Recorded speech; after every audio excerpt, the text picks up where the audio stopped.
Good evening, everybody, and welcome to another Labour Left weekly political roundup on Socialist Telly.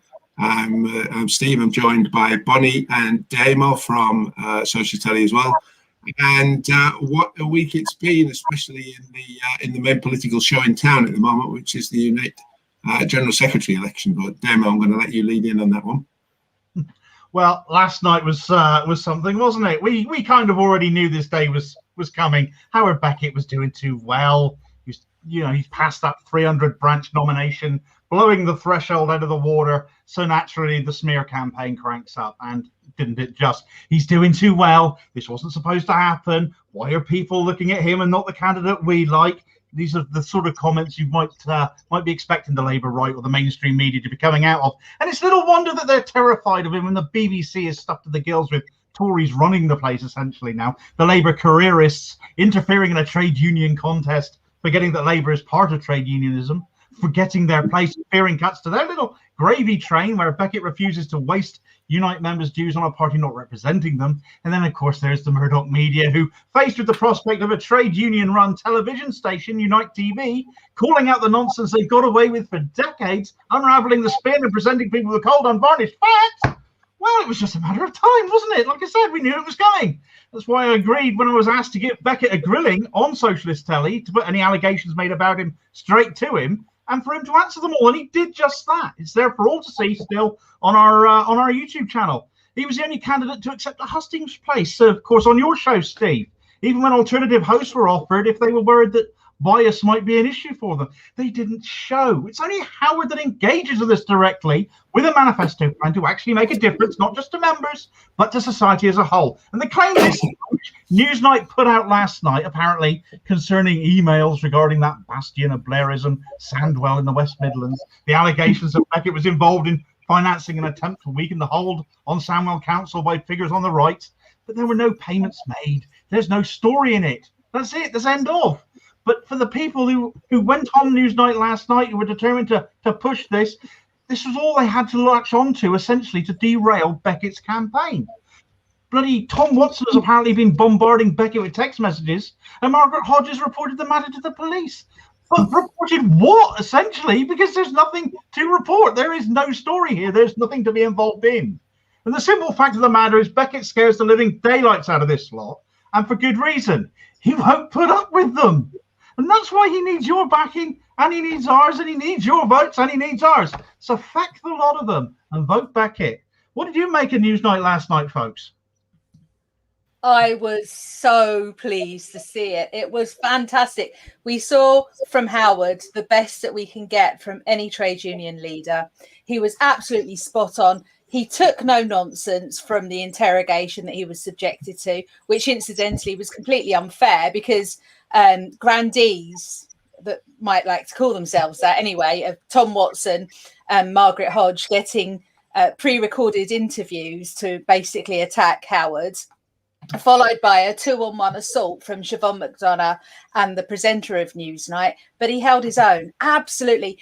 If the leader of a large union like Unite is able to hold those people to account, imagine what he's going to do for all of the members. This is exactly what we need. And I haven't seen anything like that sort of confidence, courage and charisma from any of the other candidates that are in the contest, quite honestly. It was really interesting as well that, as you said, Demo, in your intro, Howard took on the smears that they threw at him early on in the campaign and took them all head on and showed there was nothing in them. And now they've had to go back to dredging up 3-year-old emails to try to make something of it, which weren't even sent by Howard, but sent by somebody else to him. And try to make something out of that. And there was no story in it. And they all end up looking really foolish. But still, what was it? Einstein's definition of insanity, doing the same thing and expecting a different result. And they're just banging on the same old drum and hoping that it's going to start looking better for them. And in the end, they just all look extremely foolish. And, but in the end, I mean, it was like Christmas come early that, they gave Howard a perfect showcase so that, the number of people I've seen on social media this week either saying that they weren't going to vote for him or they hadn't made their mind up who they were going to vote for. And now they were going to back him because they'd seen him on the TV and were so impressed by the way that he came across in that and the way that he handled himself and the way that he took no shit, frankly, from anybody. and thought, yeah, I'm gonna vote for that. And as so often, as we saw so often in the Corbyn era, the what was it, John McDonnell, I think it was, said, they're really bad at this plotting, and eventually, even the stop clocks were rated a couple of times a day, and the right wingers managed to do enough to damage him and bring him down. But that led on to the other big laugh of that whole program, where you get these fools looking straight faced into the camera and saying, we were all concentrating trying to win the election. Such a big distraction, and nobody, and except Howard again, was prepared to mention the Ford inquiry and the Ford report, which has again been delayed, and the Labour Party won't bring it out. Keeps claiming, Starmer claims he wants to, but then never does. And but the idea that in 2017 it was the Labour left that was causing the problem and dividing attention and dividing the energies of the campaign away. Howard mentioned on Newsnight, it's like this Ergon House project where, a group of senior Labour headquarters staffers had set up a secret fund to funnel, party money in for their own campaign purposes. And, and that doesn't even seem to be contentious because they've admitted it now and tried to explain it away. So, there was, how much money was going into this thing, and, the conversations in these leaked WhatsApp chats that came out just over a year ago was about, for God's sake, don't let anybody on, Jeremy Corbyn's team see that this fund exists and where this money's going, because, with the obvious implication being that they didn't have an explanation for it if they got asked, but they were trying to run this, let's defend our right wingers and hope that it's a disaster, and we'll just keep our our own people in and be ready to take over the party when it all finishes. And of course that was really what they did 2 years later, and have been kicking out left-wing members and suspending left-wing MPs and doing every other thing that they can, and they've got the cheek to go on the telly and try to keep a straight face and say, well, they were trying to undermine us. Well, I'm not going to say the word that comes to mind when I get to that point, but where I'm going with it, and the second word is off, etc. So that's what I think of this lot, and I think it was a beautiful display to watch Howard, with much more self-control than I've got, deal with these right wingers on Newsnight and with Newsnight themselves, because Newsnight is a effectively a propaganda machine for the Labour right by the as it looks to me. And if you like, we can watch a little couple of clips on this. We'll do the first one, which was where he dealt with the idea of that Margaret Hodge had reported this to the police, and he came up with a few words as to what he thought that was like. Margaret Hodge talking about everyone working together to defeat the Tories in 2017. Well, that's a laugh. Sorry, when you say it's legitimate, Margaret Hodge has now raised the matter with the police, concerned about third-party payments and potential criminal activity. What do you make of that? Laughable, risible. The idea of Margaret Hodge complaining about the police. I listened with interest to Margaret Hodge talking about everyone working together to defeat the Tories in 2017. Well, that's a laugh. And the same is true of Tom Watson, and we're still waiting for the Ford inquiry in respect of the Erdogan scandal in regard to where monies were diverted to under Ian McNichol's stewardship. So, listen, Margaret Hodge is making a political stunt. She's obviously doing it because of the fact that there's United General Secretary election. She opposes my candidature. She supports someone else in the race, and she should be spending her time on her constituents and not engaging in such ridiculous political stunts. So what did you make of that, Bonnie? That's the kind of cool, calm and collected response I want from somebody who might be representing me to employers that are looking to take the mickey out of their employees. That calm logic, but absolutely reasoned and absolutely confident. And the reason he was able to do those things is because he was telling the truth. He was accurate and he was on point. And it was brilliant. I think as well, it's really important to recognise the propaganda that the BBC have decided to engage in again, which is a real disappointment. In fact, the last time that I watched Newsnight was that time when they had that Soviet-style backdrop behind Jeremy, if you remember it. And they were I think it was a picture of the Kremlin, and there was Jeremy with a hat on, and it was absolutely outrageously biased against the then leader of the Labour Party. And so to come back to watch Newsnight as I did last night, I was ready for their attacks and their smears. I'm sure Howard was as well. But it all just goes to show just how much we need an impartial news outlet.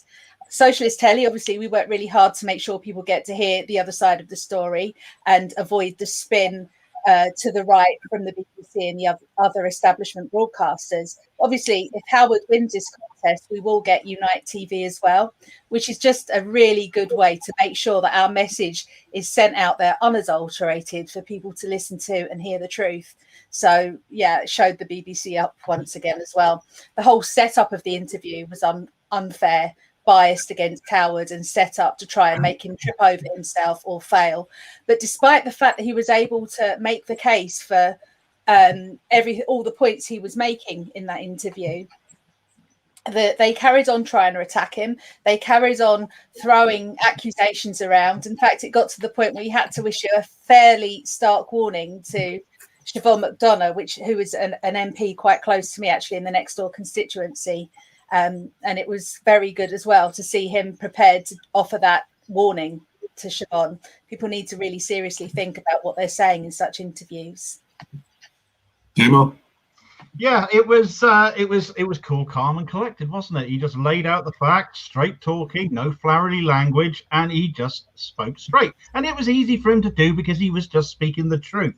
And these emails it does remind me of the sort of digging into the past that they used to trying to find dirt on Jeremy Corbyn. I mean, how many years back through the through the newspapers and various articles that were being written about him over the years before they could find anything, literally anything that they could find to throw at him. And here we are with 3-year-old emails to talk about. And I can't recall a time Newsnight covered the actual, the funding scandal you brought up, Steve, about these funds that were funneled away to protect right-wing MPs during the 2017 election, rather than spending it where it was needed, where it would have counted. And we're talking something in the region of £135,000 that of Labour Party funds that essentially they've misappropriated, or allegedly they've misappropriated, because the answers to this, of course, are in that Ford inquiry, which they're still sat on. And of course, they've made excuses not to release this Ford inquiry report, which haven't held water. You've written on this, I know, Steve, about them saying, "Oh no, we can't release it. It's such and such has got it. It'll upset another report." And they hadn't received it, or I can't remember who it was it'd been sent to. Now I should do. You'll remind me in a minute. But it was sent to allegedly sent to these people, but it turned out they'd never received it, never asked for it. So why is Labour still sitting on this report? Release it now, Keith. I know you're listening. Well, that was the message last night as well about, where's the Ford report? So, and Howard brought that up specifically on the programme. I mean, details on that. Yeah, to be clear, the Mr. Ford QC didn't say that the IC had asked him to shelve this report. He unilaterally decided, or Labour unilaterally decided, it's not exactly clear, that they should do that in case it interfered. But there was nothing, the ICO, the Information Commissioner, had at no point ever said that he or she had any qualms about Labour's report and the fact that it might, the idea that it might interfere with the outcome of their investigation. So, it does smell very much like a political decision rather than any genuine kind of legal one. And who would doubt that Keir Starmer would be all over that and putting any pressure on that he could to get that shelved. The interesting thing for me, though, again, as you drew out, I think, Buddy, the idea that that it was such a refreshing change to see Howard use some of these people's own medicine back on them, because right wingers have been using what's become known as lawfare for a long time, trying to frighten left wingers or bankrupt left wingers into not reporting on what they're getting up to. And you just got the sense watching last night that none of this gang had really ever experienced having the boot on the other foot and having it turned back onto them, so that they had to be careful what they were saying. they've been used to saying whatever they like with impunity because the vast majority of the media will get behind them, and most people can't afford to take it to court. And, you know, it just gave another little insight into why they're so desperate to stop Howard Beckett, who's currently the head of legal at Unite, from getting the very top job within the union. Because, you know, if he's been a terror to them as the head of legal, he's certainly going to be no less, you know, no more comforting to them as general secretary. And, you know, and he's been the head of legal, he's been the head of political, he's been the head of the fight against fire and hire. He's a man with many hats on. But, you know, we saw him take no shit and take no prisoners. And God, if only we'd had that in 2015, 16, 17. And there were lots of people commenting on that and saying, you know, that right-wing smears, don't give a millimeter argument and build a brick wall that they can't get through, because, you know, in the end, there's nothing to their argument, so therefore they've got to be, they're going to back down or fail if they keep trying to push something and you don't give any ground on it. And you know, that was, of all the many things that people seem to enjoy about Howard's appearance on Newsnight last night to address these smears head on, that was one of the big ones that seemed to come out a lot. That you know, people loved him because they saw him standing up to the bullying that has gone on for years and years and years. And I think was it Novara or Alex Nunn's one of those guys who said, you know, was describing the Labour right as cry bullies. You know, they love to hand it out, but as soon as it gets turned back on them, they go running to mummy. The mainstream press to hold their hand and say how badly they've been treated. And excuse me sniffing and snorting on this, anybody who's watching and can hear about either got a cold or I've got my hay fever hitting me. The hot weather up here in Liverpool. But I'll try not to be too distracting. So, but yeah, so it was certainly one of those things where, you know, they must have thought, whoa, we've struck this huge blow. It's going to be Newsnight. It's going to be, you know, and they didn't dare go ahead with it without giving him the chance to respond, which was good. And then he wiped the floor with them, and long may that continue. It's interesting, actually, isn't it? They talked about him standing up to the cry bullies. The Labour Party is supposed to be the political arm of the trade union movement. These people are supposed to be on the same side. Look how far wrong Labour has gone when a trade unionist, ardent trade unionist, it goes through Howard Beckett like a stick of rock. He just speaks it, tells you like it is, states the case in plain English that everybody can understand, and they're going, oh, but I've been in the Labour Party for 40 years. I've been an MP for 23 years. How dare you speak to me like this? And that's the attitude. That was absolutely the attitude. And I mean, there's memes of, I mean, that's Siobhan McDonough, obviously, a talented impersonation that I am. But, you know, you can imagine any of this coming out of so many members of the PLP. I mean, you can literally pick dozens of them and think that is the attitude that will come from these people. And to have it turned back on them by somebody like Howard Beckett, who essentially is just like us, speaks for us, against these people because they no longer sound like us and speak for us. It's stark, and it shows how wrong Labour's gone, and how the trade union movement absolutely now, at this moment in time, particularly is pivotal. It's the movement to get behind for the left. Another thing, you're right. From Karen, Bonnie, I'll just draw attention to you before you go on.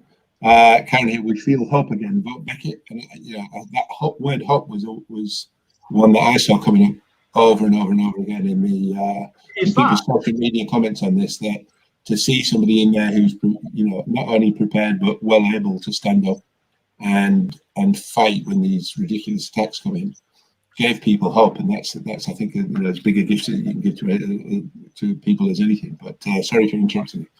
No, that's fine. I was just going to say, one of the policies on Howard's manifesto is one to ensure that everybody has access to education.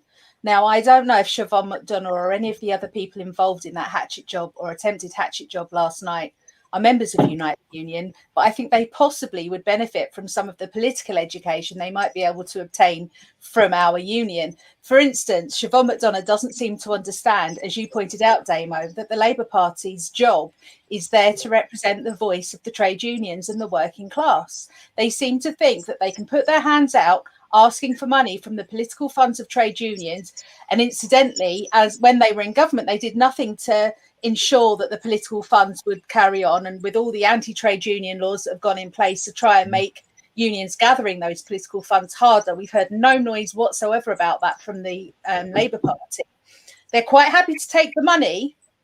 They're not prepared to play the game, and we can't carry on as trade unionists handing blank checks over to the Labour Party without stipulating what our conditions are. Now, even if there was any semblance of truth in what was going on those emails, and had Howard ever even responded or replied to those emails when it might have been a story, I mean, he didn't, so it is a total non-story. But he was absolutely right to defend the right of a Unite member asking the union to support socialist candidates in seats. We've seen it up and down the country. We saw it in Hartlepool, where the Labour Party imposed a candidate that was destined to lose that seat for the Labour Party, acting against Labour Party interests by denying democracy to Labour Party members. Trade unions are run on democracy. They are the centre of democracy for working class people. And if the Labour Party, who are supposed to be the arm of our movement, refuse to accept democracy from either within the trade unions or within the party itself, it's on a hiding for nothing. It's an interesting point in here from Otivar55, just pointing out that only last Christmas, and I don't know if it's resolved yet, we saw figures from the Labour right getting into a bit of hot water because they'd had donors and they hadn't declared them within the legal amount of time. So, the Labour right is, again, happy to get away with whatever it thinks it can get away with, and then point fingers as soon as it thinks it's going to be useful. But they don't bear much scrutiny. They don't like it up on this. They used to say in Dad's Army, as soon as they get the spotlight turned back on them again, suddenly you're spotting all this kind of dross hanging off them, and it's not very difficult to be working out why they're doing what they're doing. And again, same commenter there. Howard terrifies the Blairites, and that's okay with me. And he was brilliant to fire back at them, no more softly with them. Election by our own rules, and that having made a start in that direction, I think absolutely. I mean, the one thing that used to hear on, I think it was on the West Wing all the time, when they'd try and ask a question, and the first rule was, never grant the premise of somebody hostile's question, and push back on your own terms, don't fight on their turf. And I think that's vital. And we're getting swamped with comments here, so let's look at a few of these as we go through. I mean, more like Howard is not intimidated and calls out what they were. Hodge must be seething, yes, I imagine. And that one. Wonder what hat they'll have for Howard. Witch's hat, the balaclava. I don't know. It's I don't know. God, it's terrifying. I mean, they'll skip to any depths to try to smear, as we've seen recently, and it is down to unquestionably in my mind, down to the fact that he's got them rattled. I mean, as far as we know, he's the first one to beat the 300 barrier. In terms of his nominations. I mean, let's talk about that a little bit, because that's the positive in all this as well. I mean, last night was a positive as well in the end, but we've seen Howard, who his opponents, as far as I'm told from people, from insiders, expected that this part of the campaign, they were worried about him if he got onto the ballot and how the membership would support him, because he's the most politically outspoken and the most courageous in terms of his conduct. But they didn't think he was going to fare that well in the nominations phase, and we saw him go in the space of about 4 days from, breaking the nominations barrier to actually smashing the 300, which was, was quite something to watch as we saw them all roll in. So let's talk about that for a little bit. Bonnie, do you want to go first? Thank you, Steve. Yeah, it definitely seems that the support and recognition of Howard Beckett is increasing as the campaign goes on. It seems, as with Jeremy before him, the more people actually see and hear from Howard, the more people want to support him. And I have to say, the number of messages that are coming through on social media, on Twitter, Facebook, and so on, of people saying, I really want to support Howard. Is it too, if I join Unite now, will I get a vote? And unfortunately, joining now, people won't get a vote, but they will still have a voice in their Unite branch and they must still get active regardless. I think what we're going to see as a result of this fantastic support Howard's getting across the piece is a massive surge in Unite membership. It's already one of the biggest unions in the country, and the working class needs and arguments can only get stronger the more we work together. I think that if Howard is elected as General Secretary of our union, there's no end to the things that he'll be able to achieve in that position with a whole army of supporters right behind him and beside him in these fights that we have to take on in the wake of coronavirus and, let's face it, 11 years of austerity, which have been absolutely devastating to all of our communities. Yeah, I mean, it's like I've said before on these roundups. I've said it a couple of times now. Howard Beckett is an inspirational character. He has got the ideas. He's put forward the manifesto. This is what I want to do. This is quite radical. I mean, things like Unite TV, for example, that's a huge, huge move for a trade union. But other things, which are certainly more relatable from an industrial level, is devolving to the regions and the nations, and having fight funds and solidarity funds in those areas where it's needed, and just streamlining the whole process as well. These are things that anybody who's already in the union can certainly relate to. But Unite is a union that anybody from whatever walk of life, whether you work or you don't work, can belong to. It's brilliant like that. And for Howard to break the 300 barrier last night, it was the perfect night for him to break it. It really rubbed it in after news night, because I believe he broke the barrier just before news night came on, actually, and it just rubbed salt in the wounds even further. And of course, when you inspire people, we've seen this with Jeremy Corbyn. As much as I don't really want to compare Howard and Jeremy, because they are different in a lot of ways, but similar in others. Certainly similar in the fact that they brought people into their organisation. We saw the membership surge under Jeremy Corbyn. Absolutely. What we're seeing on social media with people saying, I want to join, I want to vote, I want to support Howard. This is absolutely the sort of things we were hearing before, back in 2015, 2016. And it's happening again now. Howard Beckett wins that General Secretary post. Unite will, it's already 1 million members now. It's a huge organisation. It will get bigger. It will grow. We will see a surge too. I absolutely believe that.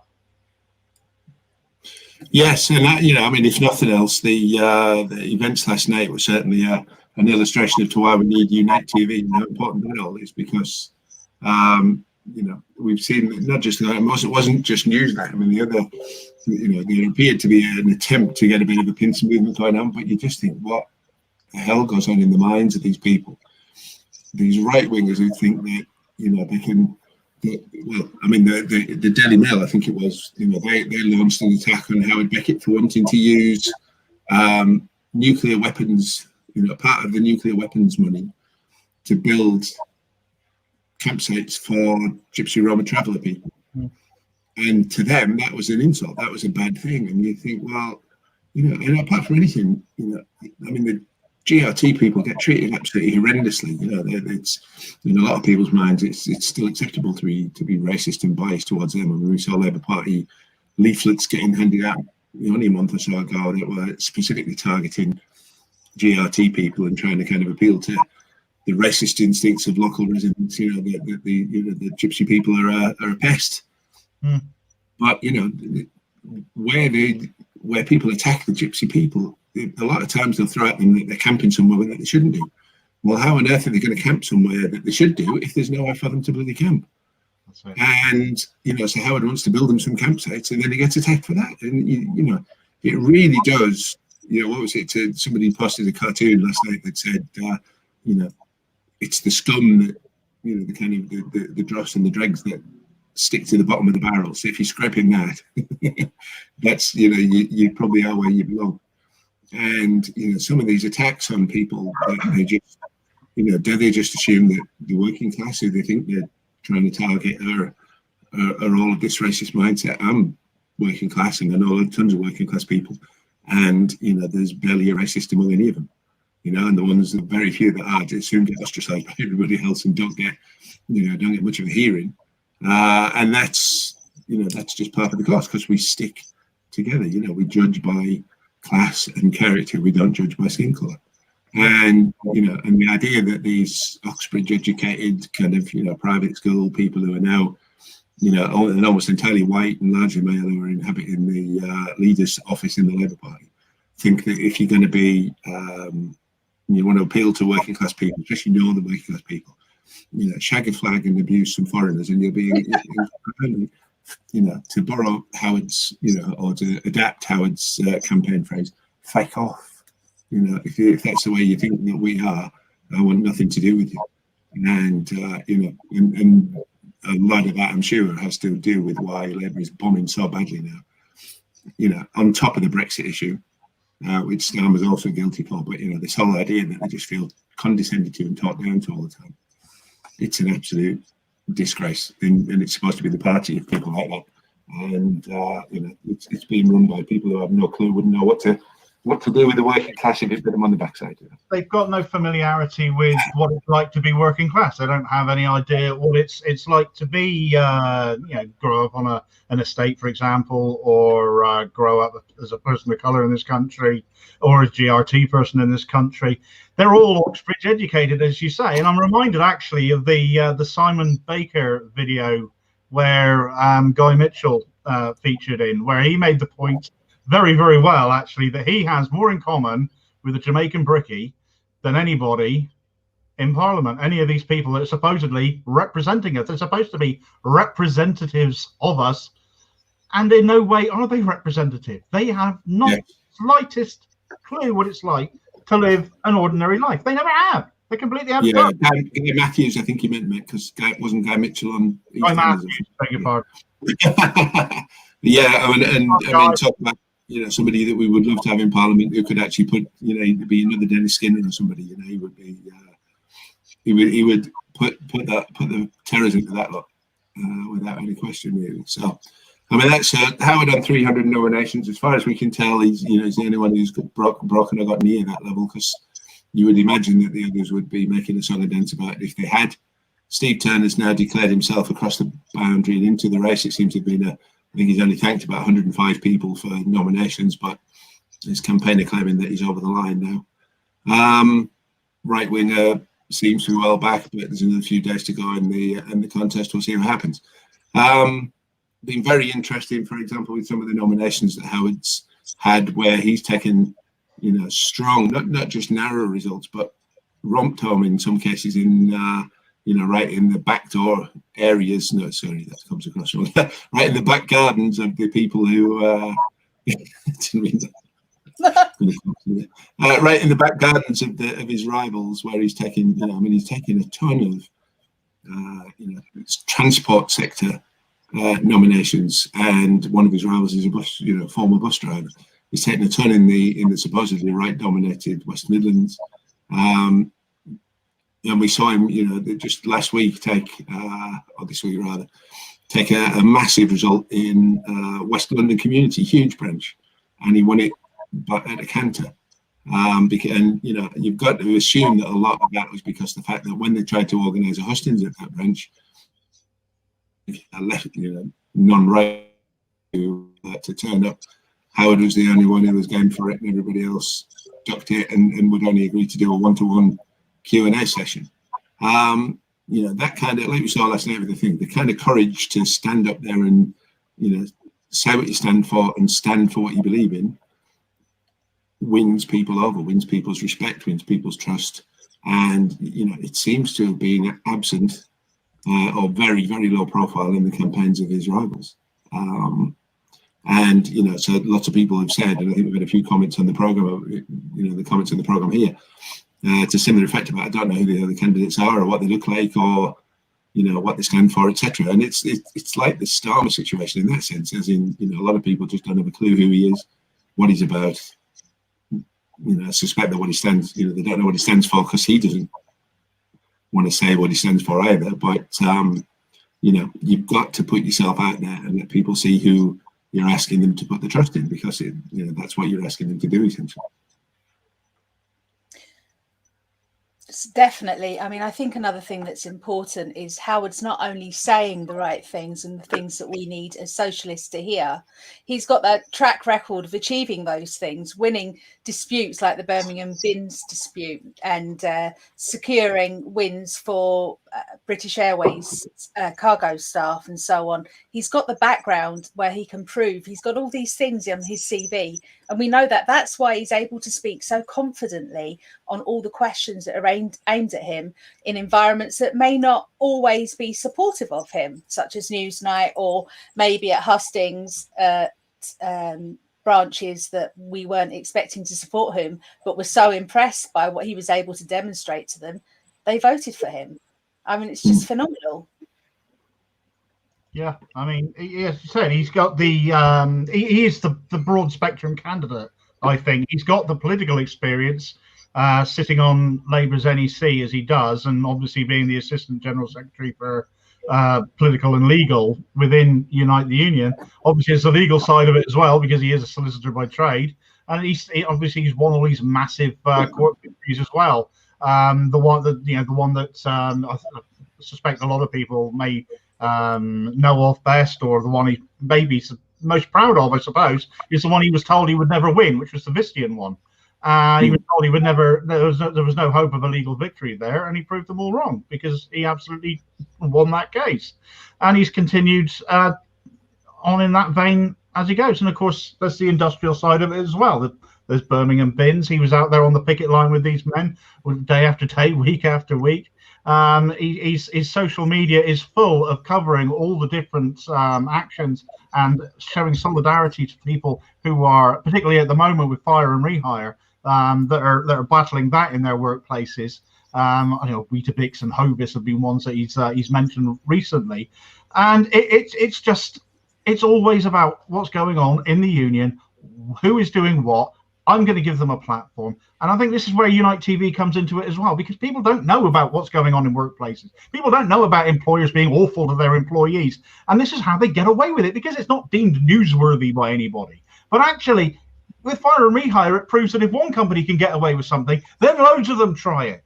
And it's important to nip it in the bud, and it's important that people are made more aware of it. So Unite TV making trade union actions and trade union news across the country, across the area, that is not being broadcast, is not, people are not being made aware of. It's a crucial aspect to what the programming of that, I hope, would be.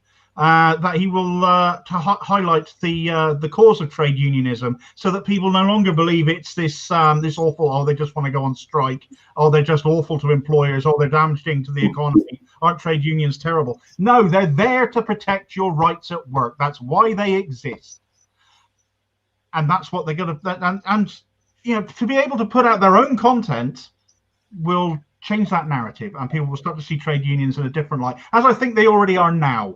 Because more and more people want to are joining trade unions, because the memberships have gone up, but more and more people are now switching on to this particular contest and seeing, actually, what are they all about? Actually, I quite like what this guy's saying, is this Howard Beckett fella. He's making a lot of sense to me. How do I support him? How do I join? What can I do to help? And that's a fantastic thing. I don't know if you guys saw the comment that one of the commentary branches made on social media, because Howard had thanked them for nominating him.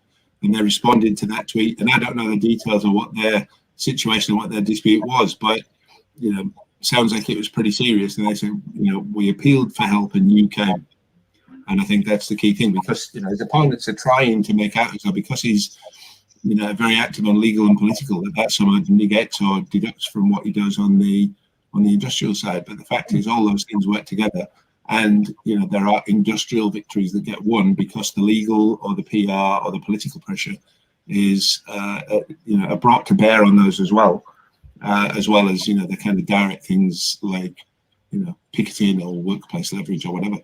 And none of those things will be half as effective on their own as they can be as part of a coordinated program of action, pressure, resistance, whatever else it is that you use in order to arrive at the end result, which is protecting your members.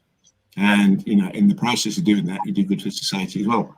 Because if employers don't think they can get away with ripping people off or firing rehire or generally kind of exploiting people, then that rising waters float all boats, or whatever the saying is. So what's good for Unite members lifts the terms and conditions of everybody else who's working in this society.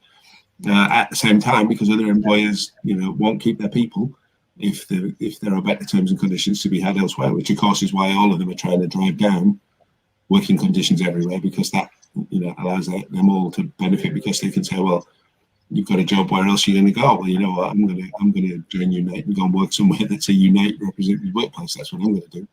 And and that puts pressure on the whole of society in the right direction, instead of the Tories' beloved kind of race to the bottom and getting wetting their knickers over the fact that they they think that they can put people in precarious work, etc., and that's all going to somehow make the economy more dynamic and put more profits in their mates' pockets, And so I mean that's all the positive stuff. We want to swing right to the other end of the polar opposite of the inspiration and courage and everything else that we've seen.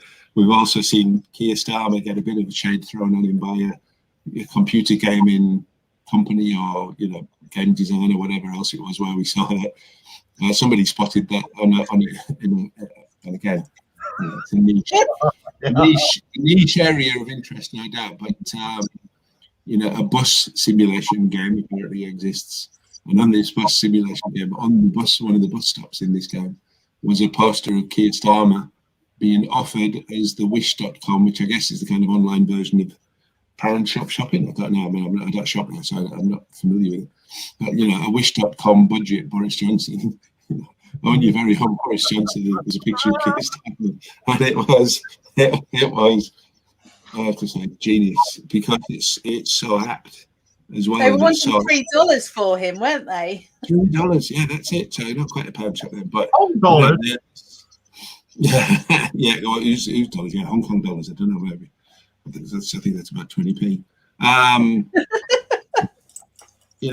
But again, just no kind of. I mean, he wrote an article in the Observer, I think it was last weekend. I don't think we've done a show since then. But finally, kind of said boo to a goose, and was a bit critical of Boris Johnson, very kind of cautiously. And then a local doctor in the area, who's one of his constituents, I gather, a local Labour member, said, he's nicked that from me. And Keir Starmer was given the opportunity to respond and deny that he'd done so. He acknowledged my text message to him, but he didn't provide any response once he knew it was me. But this doctor was absolutely convinced that the meat of the letter that the article that Keir Starmer had written was basically lifted from an article or a letter into the Camden New Journal, I think it was, which is on their homepage. The only difference was, this doctor said, well, I led into Boris Johnson, but I also led into Keir Starmer, because he's been as bad and in some cases worse. And all of those bits have magically disappeared out of this article, and only the bits attacking Boris Johnson were left in. But the one time he shows a bit of resistance, it is alleged, at least, that he's pinched his ideas from somebody else's letter. I don't know what else to say about that. As I say, he hasn't denied it. He hasn't acknowledged that it's true, and it is an allegation. So we don't know for sure. But the doctor who wrote the letter was absolutely convinced. Medical doctor who'd written the letter was absolutely convinced that he'd written that first. That's leadership in the Labour Party at the minute. This what, sorry? It's so believable of him, though, isn't it? That's the trouble, because Starmer just doesn't have anything original or unique or particularly clever to say. Yes. And so, well, it may not even have been. If it was true, it may not even have been Keir Starmer directly, because you can guarantee that letter went round a couple of focus groups and a dozen kind of staffers. Yeah. It might be that one of his staff people read this letter and thought, oh, there's a few ideas in there we can make use of, or whatever. So it might not directly be Keir Starmer even, but if it's not, and he's not even writing his own articles in the paper attacking Boris Johnson, then God help us even more, because it's just you really couldn't make some of this stuff up. I saw a tweet the other day, Steve, on this, and the tweet said, Keir Starmer is the leader of the Labour Party. Howard Beckett is the leader of the opposition. And I think that is so spot on. That is exactly where we're at. Yeah.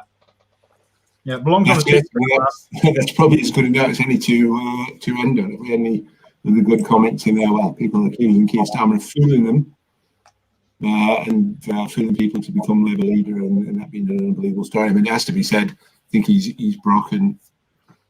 Well, not even broken, but never gone anywhere near even apparently trying to fulfil any of his pledges that he made to get himself elected. So the idea that even he's got a mandate is just nonsense, because the person that got elected with that mandate never existed. It was just a front. Unity Left likes your comment there, Bonnie. Thank you. And your tweet, the tweet that you quoted. Any other lead would be 30p. I'm guessing that's a play on any other leader would be 30 points. Bravo on that one, Lily. It's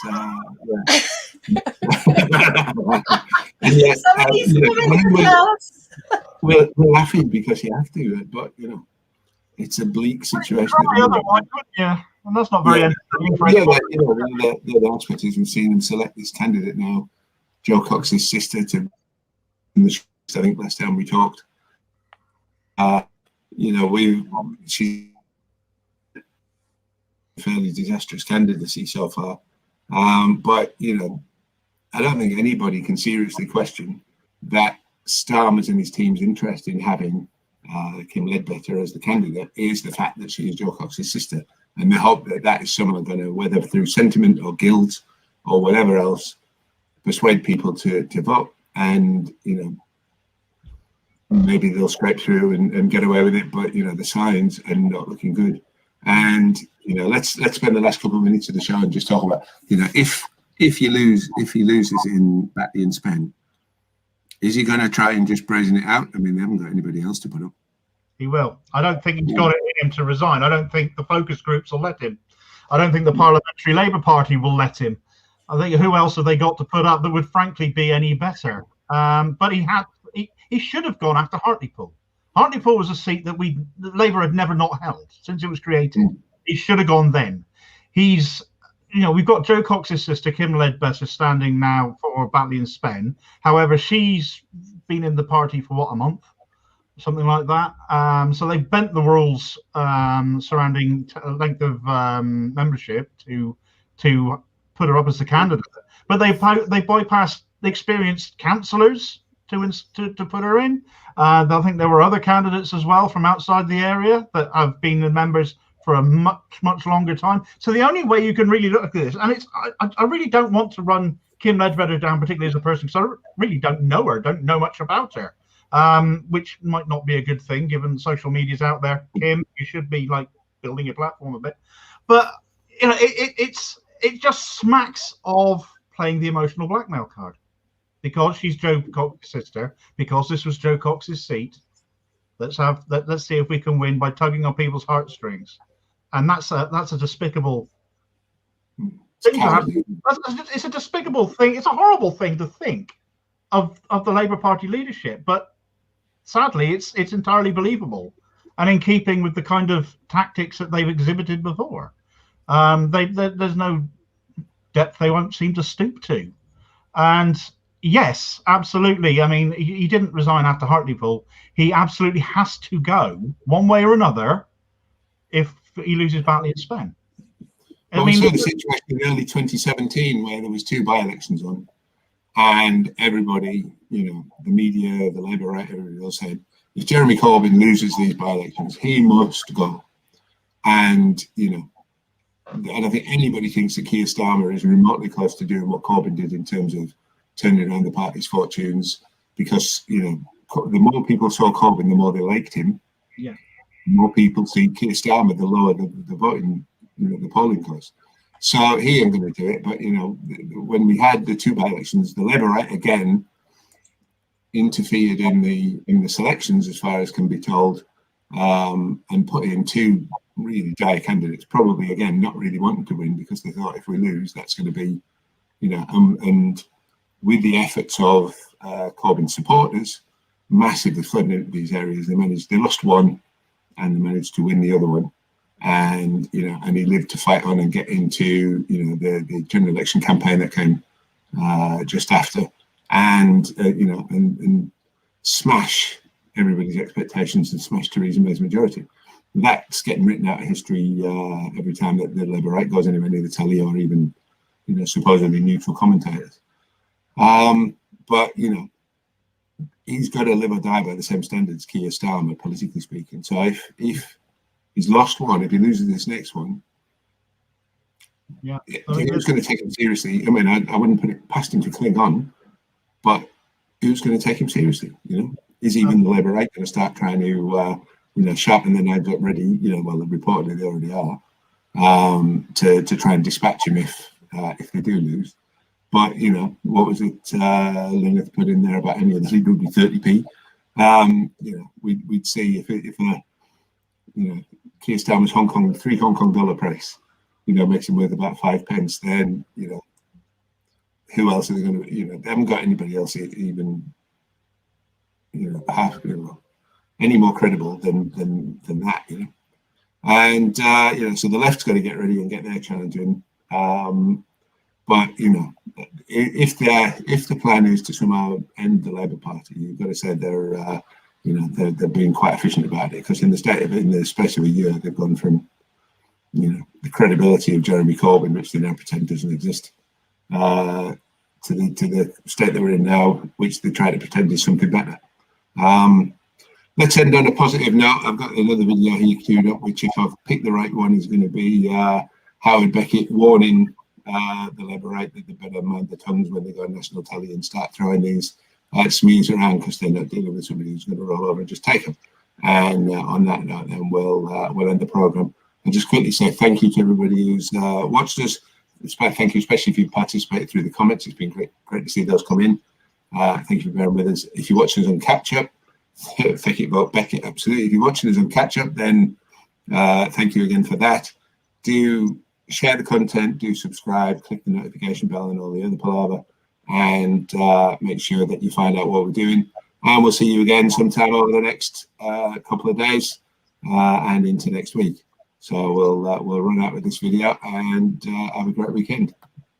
Margaret Hodge talking about everyone working together to defeat the Tories in 2017. Well, that's a laugh.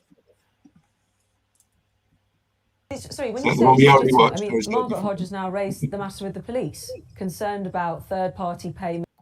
That was the one we already watched, wasn't it? This is one, I think.